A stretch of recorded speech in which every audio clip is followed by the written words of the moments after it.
ਹੁਣ ਆਪਾਂ ਕਿਹੜੇ ਗੁਰੂ ਸਾਹਿਬਾਨਾਂ ਦਾ ਜਨਮ ਦਿਨ ਮਨਾਉਣ ਜਾ ਰਹੇ ਹਾਂ? ਸ਼੍ਰੀ ਗੁਰੂ ਨਾਨਕ ਦੇਵ ਜੀ। ਤਾਂ ਉਹਨਾਂ ਨਾਲ ਰਿਲੇਟਡ ਆਪਾਂ ਅੱਜ ਕੁਝ ਗੱਲਾਂ ਬਾਤਾਂ ਕਰਾਂਗੇ। ਹਾਂਜੀ ਬੇਟਾ, ਆਪਣੇ ਪਹਿਲੇ ਗੁਰੂ ਸਾਹਿਬਾਨ ਕੌਣ ਸਨ? ਸ਼੍ਰੀ ਗੁਰੂ ਨਾਨਕ ਦੇਵ ਜੀ। ਤੇ ਉਹਨਾਂ ਦਾ ਜਨਮ ਕਿੱਥੇ ਹੋਇਆ ਸੀ? ਤੇ ਉਹਨਾਂ ਦੇ ਪਿਤਾ ਜੀ ਦਾ ਨਾਮ? ਮਹਿਤਾ ਕਾਲੂ ਜੀ। ਉਹਨਾਂ ਦੇ ਕਿੰਨੇ ਸਪੁੱਤਰ ਸਨ? 2 ਸਪੁੱਤਰ। ਉਹਨਾਂ ਦੀ ਭੈਣ ਦਾ ਨਾਮ? ਬੀਬੀ ਨਾਨਕ ਜੀ। ਤੇ ਉਹਨਾਂ ਦੇ ਬਚਪਨ ਦੇ ਸਾਥੀ ਦਾ ਨਾਮ? ਭਾਈ ਮਰਦਾਨਾ ਜੀ। ਤੇ ਉਹਨਾਂ ਨੇ ਕਿਹੜੀ ਬਾਣੀ ਗੁਰੂ ਗ੍ਰੰਥ ਸਾਹਿਬ ਵਿੱਚ ਸਭ ਤੋਂ ਪਹਿਲਾਂ ਦਰਜ ਹੈ? ਜਪਜੀ ਸਾਹਿਬ ਜੀ।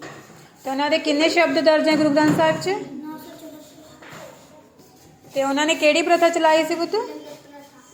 ਤੇ ਉਹਨਾਂ ਨੇ ਕਿਹੜਾ ਸੌਦਾ ਕੀਤਾ ਸੀ?